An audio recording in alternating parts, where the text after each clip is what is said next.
prends le micro, j'ai peur moi jamais. Ramène des MC gorge profonde jamais. Mes clips sur rap de test, c'est tiens sur 10 des Chanel. Justement, on va passer en mode interview sans langue de bois. Donc je t'explique un peu le principe. On te pose des questions sur ton actualité, l'actualité du rap français, des questions que les auditeurs internautes nous ont posées. Si il y a une question qui te met mal à l'aise, tu peux utiliser un joker. Je serais pas mal à l'aise, je ne sais pas. Tu vois, mais quand tu dis sans langue de bois, y a pas de problème. Je suis sans langue de bois. Mais après, quand tu parles d'actualité et tout, on fait une interview pour moi. Ouais, voilà, de ton actualité à toi. Pas faire de promo aux gens. Ouais, non, t'inquiète pas. C'est peut-être les gens ils auront en radio, ils font pas de promo pour moi. Ouais, non, mais voilà, non, on va parler de la crime et de l'actualité de la crime, pas de l'actualité des autres, t'inquiète pas. Donc voilà, donc comme il y a eu plein de rappeurs qui sont déjà passés par là, que ce soit aussi bien des jeunes rappeurs indépendants que des gros rappeurs, on leur a tous posé la question. Okay. Aujourd'hui, si t'avais un top 3 aujourd'hui des rappeurs français que t'as pu écouter depuis que t'es tout jeune ou actuellement ou avant, des rappeurs français qui t'ont marqué. Top 3 Laura Luciano pour moi c'est numéro 1. Après j'ai pas vraiment de gens qui surtout avec du recul, tu vois. D'accord. Maintenant, en 2014, je pratique le rap et tout. Je sais que c'est nouveau pour moi. Donc là, ce que vous écoutez, c'est franchement, je sais que c'est 20% de mes capacités parce que je vais travailler encore. Donc après, avec du recul, je me dis, ouais, peut-être là, il aurait pu faire mieux, peut-être là, toi. Laura Luciano pour moi, numéro 1. Après, c'est Booba et Rof. Booba et Rof, d'accord. Voilà. Ok, donc ouais, ils sont souvent cités en même temps, Laura Luciano, Booba, Rof. Et dans le 9-4, donc pour toi, s'il y avait un rappeur qui est avant toi qui a émergé du 9-4, ça serait Rof par exemple aujourd'hui. Non, c'est pas pareil. Pour moi, après, si on est dans le 9-4, il y a au moins 15 rappeurs qui ont émergé. Pour moi, c'est une vague qui a émergé. Moi, c'est une vague que j'ai connue. D'accord. C'est pas un seul artiste. Après, comme on dit, il y a des ventes, il y a les goûts et les couleurs, tu vois. Ça n'appartient à chaque être humain. Moi personnellement, comme c'est entre nous, tu vois. J'étais petit, 15-16 ans, j'allais braquer partout, moi j'écoutais du Intouchable. D'accord. Tu vois, le Rof et tout, c'était bien le code de l'honneur. Après La vie avant la mort, c'était bien. Mais c'était un rap que t'écoutes un peu plus posé, tu vois. Moi à l'époque, Intouchable en 2000-2001, tu vois, quand ils étaient là, voilà, Intouchable les points sur lit, ça faisait mal. C'était sale, c'était du sale. Moi j'écoutais du sale. Voilà, donc ça veut dire après voilà, il y avait Kerry James aussi. Kerry James. Très respectable. Mais ça s'écoute à des périodes, tu vois. D'accord, donc ok. Et juste pour fermer la parenthèse sur Rof, c'est vrai que je crois que c'est dans le Parisien qu'on t'avait demandé s'il pouvait y avoir un feat ou quoi, et t'avais dit que ça pouvait pas pour l'instant se faire parce qu'il n'y avait pas de connexion à ce jour. Non, je sais pas, après c'est une question qu'on m'a posée, je me souviens pas, mais on parle de ça, si c'est d'actualité, je réponds non, c'est pas d'actualité. D'accord. Pourquoi ? Parce que peut-être il est sur son projet, je suis sur mon projet, on en a pas parlé. Donc, puis il faut un feeling aussi, je pense, aujourd'hui pour faire un feat. Oui, j'apprends de jour en jour que pas forcément non plus. Après, si t'as quand même quelque chose de crédible et j'ai quelque chose de crédible, on peut s'entendre, on peut faire le morceau même si on se connaît pas. D'accord. Tu comprends ? J'ai fait un morceau avec des gens, je les connaissais pas forcément. Tu comprends ? Ok. Mais ouais, il y a un minimum. Mais de ma part comme de sa part, je pense. Ouais, tu ok. Voilà. On sait que t'habites encore peut-être un peu sur Marseille dans le sud. Donc aujourd'hui, ça t'a enrichi au niveau de rester un moment là-bas, faire des connexions aussi sur Marseille ou... Non, rap, ça m'a enrichi en rien. Ça m'a enrichi dans le rap par rapport aux gens que j'ai côtoyés. D'accord. J'ai des potos à Marseille, j'ai des amis et tout, donc ouais, ça c'est bien. Dans l'expérience de vie, je bouge un peu ici comme j'aurais pu bouger à Toulouse ou à Lyon, tu vois. Ouais. Après les rappeurs, Laura Luciano. Laura Luciano, Laura Luciano. J'ai fait des morceaux avec Kenarkana, tout ça. Mais Laura Luciano, par rapport à la personne, je dirais à la personne. Après, le niveau du rap de Luch, moi je le connais depuis que j'ai 15 ans. Donc ça m'aurait apporté en plus, tu vois. Mais Luch en lui-même, en le voyant devant moi, oui, bien sûr. D'accord. Tu vois, parce que c'est quelqu'un qui est très sage. Il a de la sagesse. C'est un grand homme. Ouais, c'est sûr, ouais. En plus, il se fait très discret aussi, lui. Il pose pas sur tous les projets, donc c'est un honneur qu'il ait répondu donc, quand tu l'avais invité. Donc, tu nous as dit tout à l'heure que tu es passé par la prison. Est-ce qu'aujourd'hui, la case prison, ça aide, entre guillemets, au niveau du buzz ? Parce que je sais que quand tu étais en prison, on nous a annoncé la signature chez Def Jam. Non, c'était avant. Ah, c'était avant que tu avais signé chez Def Jam, d'accord. J'ai signé le 25 juillet, je suis rentré en prison le 14 août. D'accord. Donc, ça n'a rien à voir. Donc, le 25 juillet, c'était annoncé sur les réseaux sociaux. Ok, parce que nous, c'est vrai qu'on aurait pu se poser la question, est-ce que c'est parce qu'il est tombé que Def Jam s'est intéressé à l'artiste ? Non, jamais. D'accord. Non, justement, moi, ça aurait pu me causer du tort. Je suis rentré pour 2 ans. Si je dois faire ma peine plein, on peut me casser mon contrat. Parce que là-bas, j'ai signé le 25 juillet. Je devais livrer un album fin d'année. Ce qui n'a pas pu se faire. Donc, heureusement qu'ils étaient là et qu'ils n'ont pas lâché. Ok. Def Jam, c'était le seul label qui te. Enfin, c'était la seule. Non, il y en avait d'autres qui te tournaient un peu autour. Oui. Et comment s'est fait ton choix, justement, pour travailler avec eux, Def Jam ? Les meilleures conditions possibles.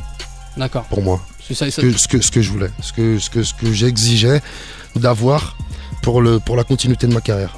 Ok, parce que justement, c'est bien que tu dises pour la continuité de ta carrière, parce que juste avant, tu avais sorti le projet Né pour mourir, qui avait eu un très beau score aussi, en indépendant, il était sorti. Donc justement, aujourd'hui, quand toi, tu as vécu les deux phases, indépendant et major, voilà, c'est ça que je voulais demander, en fait, que tu aies voulu après aller en...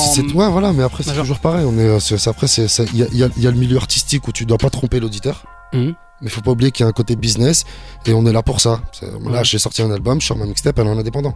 D'accord. Ah, la mixtape la sort en indépendant. T'es pas obligé après de rester tout le temps en major. Justement, c'est pour ça que je t'ai dit j'ai signé chez Def Jam, parce que les conditions que j'exigeais pour la continuité de ma carrière, ça leur posait pas problème. Comme justement de sortir mes mixtapes et de les garder pour moi et les sortir en indépendant entre les albums.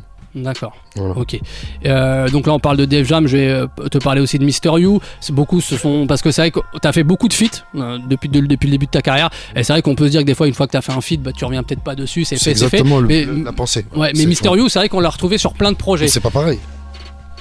Donc, ça n'a rien à voir, c'est pas pareil. Ouais, et c'est vrai que certains sont étonnés de pas le trouver sur ce projet-là. Ouais. On l'a fait le morceau. Vous l'avez fait le morceau ? Ouais, on l'a fait le morceau. D'accord. Mais il est pas bien. Ok. Il est nul.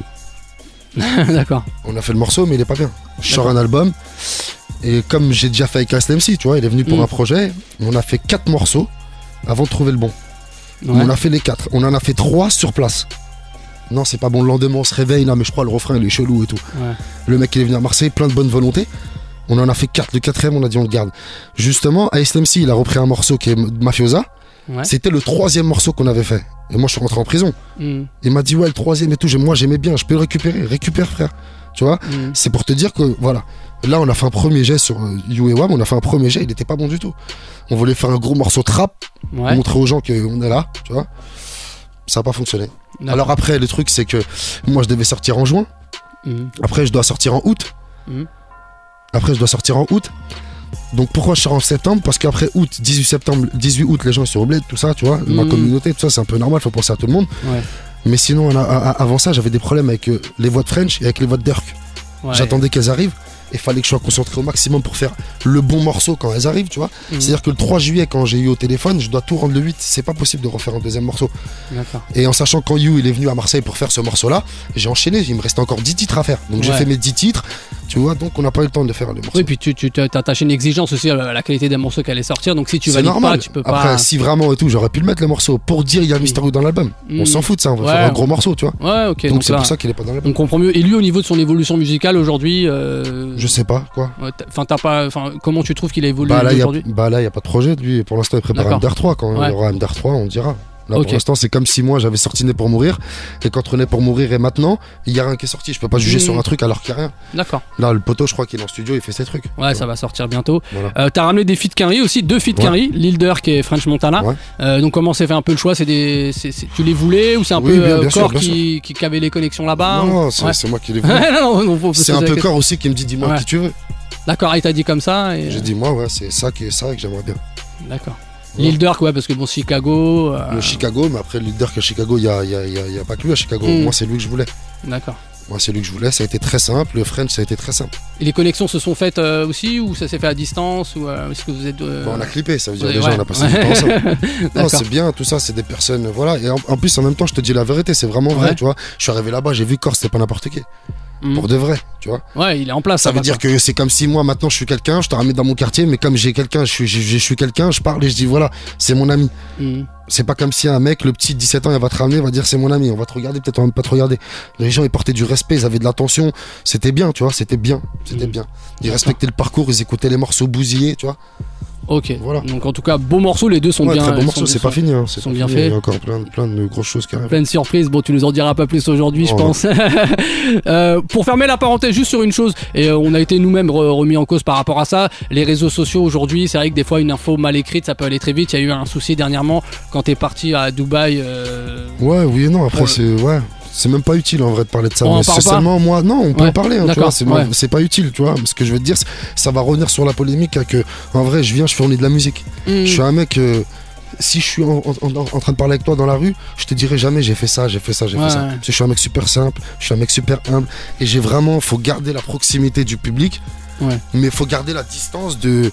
Tu vois, la schizophrénie de l'artiste et du mec. Je te livre ma musique, il y a tout dans ma musique, je suis pas un mytho. Mais je vais pas te croiser dans la rue au bout de 2 minutes, tu dis moi j'ai fait ça, je suis pas comme ça. Ça veut dire que ma vie privée après elle me regarde. Ouais, c'est sûr. Donc quand le mec il retrouve, c'est moi, je suis parti et tout. Même si je vais à Dubaï et j'ai envie de mettre une photo à Dubaï, je me fais pirater mon compte par un fils de pute. Tu vas rentrer toi et même après faire l'amalgame, tu vois. Laisse-moi, je vis ma vie mon frère. Si je vais aller au combat ou je vais pas aller, l'autre c'est un bâtard ou l'autre je l'aime pas ou l'autre j'aime bien, c'est pas ton problème. Ouais, c'est pas. Tu comprends ce que je vois ce que tu veux dire. Par contre, quand je fais de la musique, livre. Ouais. Tu vois, joue le relais aussi à ce moment-là. Et là, on est comme ça, entre les réseaux sociaux, les miens, c'est-à-dire les miens, et les sites. Tu vois, ça relaye bien, c'est dans l'heure, c'est bien, tout est carré. Même nous, on relaye sur le réseau, voilà, tac, tu vois. Ça, c'est intéressant. Après, sur les trucs, ça vaut pas un caillou. Pourquoi? Ouais, c'est sûr qu'après, ça fait partie de ta vie privée. Tu vas en vacances. Je pense que ça regarde personne. Voilà. Et voilà, juste pour passer le message aux collègues. Et après, d'avoir une vie privée, t'as vu, je me rends compte de ça, moi. Je grandis avec ma musique, tu vois. J'apprends. Là, une vie privée aujourd'hui, c'est dur. Ah bah oui, c'est très dur. Quand t'es exposé, c'est pas évident. Et personnellement, j'ai gâché toute ma vie là. Intérieur. J'ai envie de réussir moi ma vie prochaine, tu vois, j'ai envie de faire des choses intéressantes. J'ai pas envie que de vivre que pour la musique. Je sors de chez moi, c'est la musique, je vais au studio, c'est la musique, truc. J'ai envie de vivre un peu, tu vois. Si même quand j'ai 10 jours pour vivre un peu, je suis obligé d'être à la merci des réseaux sociaux, je vis plus. Ouais, non, c'est sûr, c'est sûr. Voilà. Donc voilà, on va essayer de calmer le jeu. Je passe le message aussi aux collègues, faut pas non plus. Juste pour finir, voilà l'interview. Gradure a annoncé dernièrement, c'est aussi un peu le phénomène. Toi, t'étais phénomène 2014. Actuellement, il y a un phénomène aussi Gradure. Il a annoncé qu'il y avait un feat qui allait venir. Donc, est-ce que c'est en cours? Est-ce que tu peux nous en dire deux mots sur Gradure même sur, Gradure, c'est quelqu'un que j'ai connu là quand je suis sorti de prison. D'accord. J'ai un peu des potos qui m'en parlent, tu vois. Et après, quand je sors mon album, je vais pas regarder, tu vois. Mais il y a un phénomène. Et après, je sors mon album, je vois que le mec, il achète l'album, il partage, tout ça. C'est un truc, moi, que j'ai jamais vu jusqu'à aujourd'hui. Ça veut dire que même le rappeur a un ego et tout. Tu sais, les bouches de vieille, non, moi, j'écoute pas un truc. Le mec il fait du rap. Je vais voir, je regarde, le mec il rappe ça le mec. Ouais. Il a son truc, il fait son truc tout seul, ça buzz, il a des 400, des 800, des 1 million de vues tout seul. Tout seul, ouais. Comme moi quand je faisais. Toi, alors que c'est pas trafiqué en plus, on peut souligner parce que des fois les gens. Aujourd'hui je suis chez Def Jam, c'est sur Vevo, c'est eux qui, tu vois, à l'époque j'étais en indé, je travaillais avec Beatbounce, je payais pas mes clips. Tu vois, je payais pas mes clips. Eux, en échange, ils prenaient le clip, ils le mettaient sur leur chaîne et toutes les rétributions monétaires, elles étaient pour eux. Ah, ils savaient très bien qu'ils étaient pas trafiqués les vues. Tu vois ce que je veux dire? Regarde Beatbox, tout ça, tous les d'où je viens, tu connais, tout ça, t'as vu, c'était chez eux. Tu vois, j'ai jamais triché sur les vues. Bon, bref, je reviens au sujet. Je sais, moi, tu vois, bon, ça marche. J'écoute, c'est sale. Moi, le mec qui m'invite, on fait ça naturellement. Et même moi, je sors une mixtape, je l'invite. D'accord. Tu vois, c'est tout à fait normal. Ça t'a parlé, donc voilà. Ça me parle, aujourd'hui, tu parles. Comme à l'époque, t'avais posé aussi avec Jules. Jules, ça t'avait parlé aussi quand vous avez fait un son ensemble. Jules, c'est pas pareil. Jules, c'est par rapport à une connaissance, tu vois. Et à l'époque, Jules, je crois, c'était en début 2013, tu vois. Ouais. Après que les gens se renseignent et tout de l'actualité, elle n'avait pas, tu vois. Donc moi je m'attendais pas à un truc ou à donner la main à quelqu'un, toi juste fais un morceau comme ça. Après, comme tu dis, tu marches au feeling aussi. Gradure, ça te parle, donc il y a un gros morceau qui est déjà en préparation. Ouais, et il y en a un deuxième qui arrive. Un deuxième qui arrive, donc bien prochainement. Et probablement sur 2 morceaux, peut-être qu'il y aura un clip. Ah bah ouais, donc là tu nous annonces une bonne nouvelle. En tout cas voilà, on voulait la connexion. Donc on rappelle qu'il y a la mixtape prochainement qui va sortir. Très prochainement. T'as le nom de la mixtape déjà ou pas? Ouais, je l'ai. Tu vas pas nous le dire encore? Elle va s'appeler Ripro. Ripro? Ouais. Ok, donc voilà, en tout cas, nous reste connectés. Ça sera sûrement courant 2015, je pense. Ouais, début 2015. Début 2015. Nous, en tout cas, on te donne la force. On te félicite encore une fois pour justement cette révélation de cette année. T'as fait un boulot et ça donne envie justement à l'industrie de la musique de repartir aussi quand on voit ce genre de choses. Ouais. Donc, gros big up à toi. Si t'as un mot de la fin à rajouter, n'hésite pas. Merci à vous. On sait qu'il y a ta marque de fringues là qui. Ouais, le merchandising, tout ça se met en place. Comme les concerts qui vont arriver, tout ça se met en place. La crème y grandit avec sa musique, comme je t'ai dit. Ok. Merci de soutenir et merci à tout le public. Merci. Ok, gros big up à toi et à très vite, mon pote. Merci.